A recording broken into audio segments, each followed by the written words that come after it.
Middle east special report में आपका स्वागत है। ईरान के लिए ये जो वक्त है बहुत बुरा है। ईरान के लिए चारों तरफ से बड़े खतरे हैं। सीधी बात यह है कि कंफर्म रिपोर्ट आ चुकी है कि अब डोनाल्ड ट्रंप अपने खतरनाक और भी पहले से ज़्यादा ईरान के खिलाफ सख्त होकर सामने आने वाले हैं। डोनाल्ड ट्रंप की अब जो टीम है वो ईरान पर स्ट्राइक करने के लिए कंफर्म सोच रही है। अमेरिकी अखबार, बड़े अखबार ने ये छाप दिया है और सोशल मीडिया पर भी अब खबरें सामने आ रही हैं। साथ में ये कंफर्म किया जा चुका है कि डोनाल्ड ट्रंप की टेबल पे ईरान पर हमला करने की प्लानिंग रखी जा चुकी है।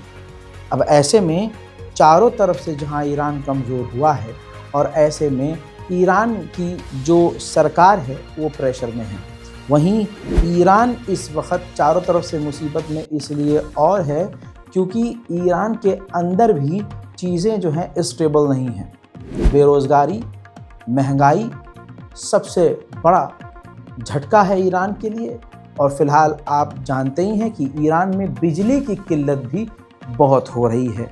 ऐसी तमाम जो ईरान के अंदर जो प्रॉब्लम्स हैं वो तो हैं ही, लेकिन ऐसे में जो इज़राइल और अमेरिका की तरफ से ईरान पर हमले की खबरें आ रही हैं, प्लानिंग जो कर रहे हैं ये लोग, ये ईरान को और बड़ी मुसीबत में डाल रहा है। वहीं मेरे दोस्तों, जहां अमेरिका और इज़राइल ईरान पर हमला करने की सोच रहे हैं, वहीं कल मैंने आपको दिखा दिया था कि ईरान की मिलिट्री एक्सट्रीम लेवल पर ख़तरनाक मिलिट्री ड्रिल कर रही है। मिलिट्री ड्रिल से ही दुश्मन इतना डर गया है कि रिपोर्ट सामने देख लीजिए, इज़राइल की जो फोर्स है वो हाई अलर्ट पर है, रेड अलर्ट पर है कि कहीं ऐसा ना हो कि हमसे पहले ईरान ही कुछ बड़ा कांड कर दे और हमारी बत्ती गुल हो जाए। उधर ईरान पूरी तरह से कई दिन का ये मिशन शुरू कर चुका है जिसमें ईरान अपनी तीनों फौज का प्रदर्शन कर रहा है और ख़तरनाक हमला किया जा रहा है। जिस तरह की ये ड्रिल कर रहा है, कहा जा रहा है कि ये ख़ास ड्रिल इज़राइल पर हमला करने के लिए है। देखिए,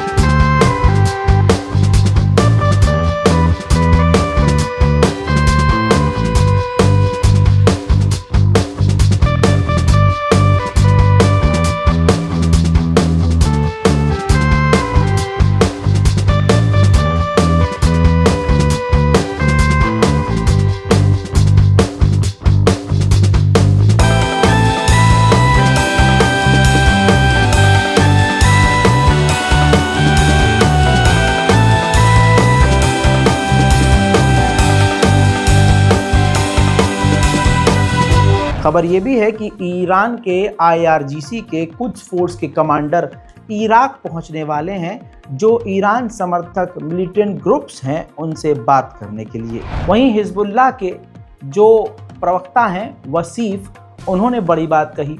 उन्होंने कहा कि हिजबुल्लाह अपनी खोई ताकत को दोबारा से इकट्ठा कर चुका है, हम पूरी तरह से रिस्टोर हो चुके हैं और पहले से ज़्यादा मजबूत हो चुके हैं। खबर यह है कि हिजबुल्लाह के जो टॉप लीडर थे नसरुल्लाह, उनकी अभी बॉडी को दफनाया नहीं गया है। जब 60 दिन का सीज़ फायर कंप्लीट हो जाएगा लेबनान में, तो उसके बाद उनको दफनाने की प्रक्रियाएं की जाएंगी। लेबनान पे वैसे सीज़ फायर की बातें की जा रही हैं, लेकिन लेबनान की तरफ से तो सीज़ फायर का उल्लंघन नहीं, लेकिन 400 बार लगभग इजराइल सीज़ फायर का उल्लंघन कर चुका है। अब ये तस्वीर आप लेबनान की ताज़ा तरीन देख रहे हैं। इजराइल ने एक बार फिर से एग्रीमेंट का उल्लंघन करके लेबनान पर हमले किए हैं। अब इंटरनेशनल मिलिट्री खुद अपने मुंह से कह रही है, उसने आधिकारिक बयान दिया है कि इजराइल की सेना हमारे इंटरनेशनल मिलिट्री चेक पॉइंट और पोस्ट और बिल्डिंगों पर हमला कर रही है और लेबनान की ऑफिशियल मिलिट्री साइट पर भी हमला कर रही है। सच्चाई ये है कि इजराइल जहां जहां घुस चुका है वहाँ से वापस नहीं निकलेगा। ऐसे में इजराइल को बहाना चाहिए टिकने के लिए। फॉर एग्जाम्पल, इजराइल के डिफेंस मिनिस्टर ने सामने आकर कहा कि हमारी पहली शर्त हिजबुल्लाह से ये थी कि लिथानी रिवर से वो पीछे हट जाए, लेकिन हिजबुल्लाह लिथानी रिवर से पीछे नहीं हटा अब तक, और अगर आगे नहीं हटेगा जो हमारी पहली शर्त थी, तो हम हिजबुल्लाह पर यानी लेबनान पर हमले बढ़ाएंगे। ישראל מעוניינת בקיום ההסכם בלבנון ותמשיך לאכוף אותו באופן מלא וללא פשרות כדי להבטיח את חזרת תושבי הצפון בביטחון לבתיהם. אבל התנאי הראשון לקיום ההסכם הוא נסיגה מוחלטת של ארגון הטרור חיזבאללה אל מעבר לנהר הליטני, פירוק כל הנשק וסיכול תשתיות הטרור במרחב על ידי צבא לבנון, דבר שעדיין לא קרה. אם התנאי הזה לא יתקיים, לא יהיה הסכם. וישראל תיאלץ... एक जगह इजराइल का जुल्म हो तो बताओ। आइए अब मैं आपको नेबुलस फिलिस्तीन के एक शहर में ले चलूं। उसका ये सीसीटीवी फुटेज है। एम्बुलेंस के अंदर इजराइल की सेना बैठकर आई और 2 फिलिस्तीनियों को धोखे से कत्ल कर फरार हो गई। ठीक इसी तरह से नेबुलस के दूसरे इलाकों से इजराइल की मिलिट्री फिलिस्तीनियों को गिरफ्तार करके ले जा रही है।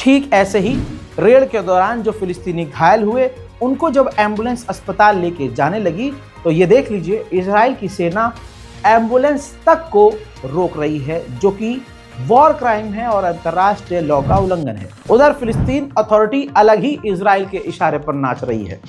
उसने कानून पारित कर दिया है कि दूसरे जो ब्रॉडकास्टिंग चैनल्स हैं फिलिस्तीन के, वो भी अल जजीरा को कोट नहीं कर सकते हैं, यहाँ तक कि अल जजीरा का नाम तक नहीं ले सकते। उधर इजराइल का जुल्म का लेवल ये है कि वो फिलिस्तीनियों को मजबूर कर रहा है कि अपने आप अपने हाथों से अपने आशियाने को तोड़ दो, क्योंकि हम तोड़ेंगे सामान भी बर्बाद होगा, जान भी जाएगी और कार्रवाई भी होगी।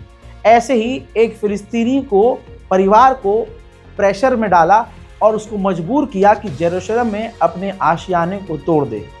अपने हाथों से ही अपने घर पर बुलडोज़र चलाने का फिलिस्तीनी परिवार का ये वीडियो आपको खून रुलाएगा।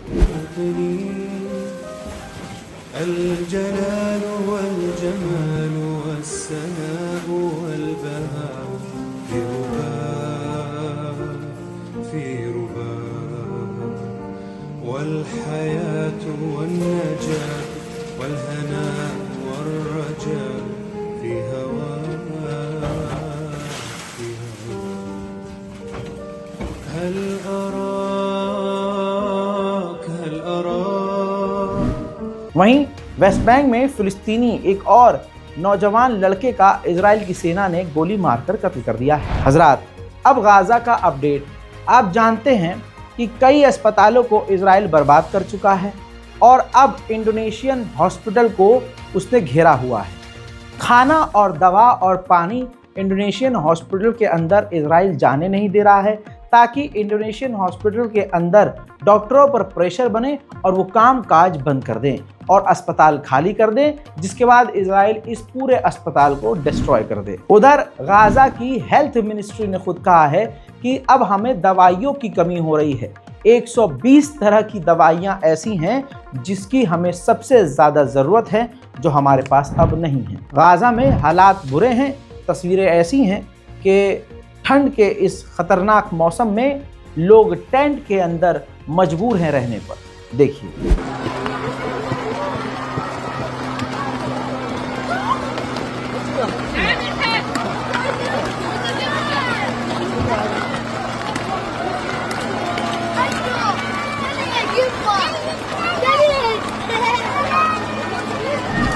इसके अलावा ऐसे खतरनाक ठंड में इजराइल पूरी शिद्दत से हमले कर रहा है और अभी कुछ वक्त पहले इजराइल ने गाजा में बमबारी जो की है, उसके बाद तबाही के मंजर ये हैं।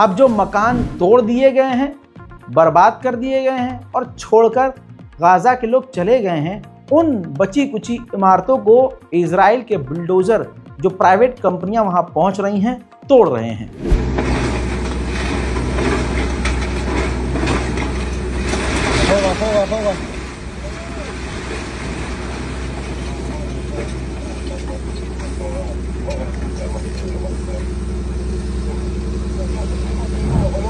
वहीं फिलिस्तीन के समर्थन में स्वीडन में लोग सड़कों पर उतरकर प्रदर्शन कर रहे हैं।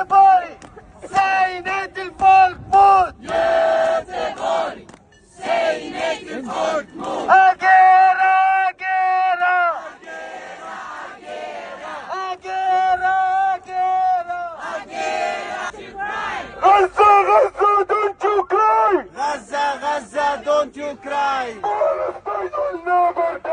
Palestine will never die! Germany में दर्जनों की गिरफ्तारी के बावजूद फिलिस्तीन के समर्थन में अभी भी लोग सड़कों पर हैं।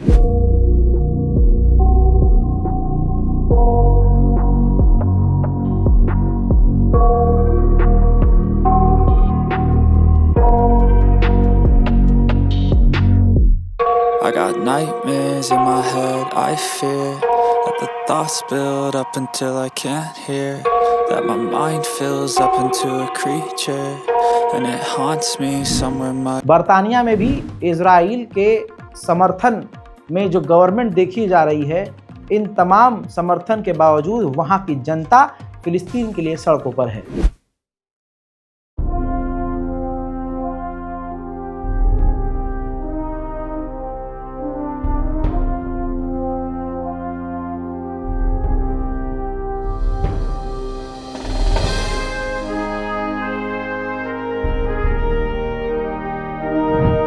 फिलहाल की इस रिपोर्ट को खूब शेयर कीजिए, अपनी राय ज़रूर लिखिए। इस रिपोर्ट को डाउनलोड कीजिए, शेयर कीजिए, लिंक को शेयर कीजिए और अपनी राय कमेंट में लिखते हुए दुआ ज़रूर कीजिए। मैं हूँ रज़ा और आप देख रहे थे रज़ाग्राफी अनस्क्रिप्टेड। जय हिंद।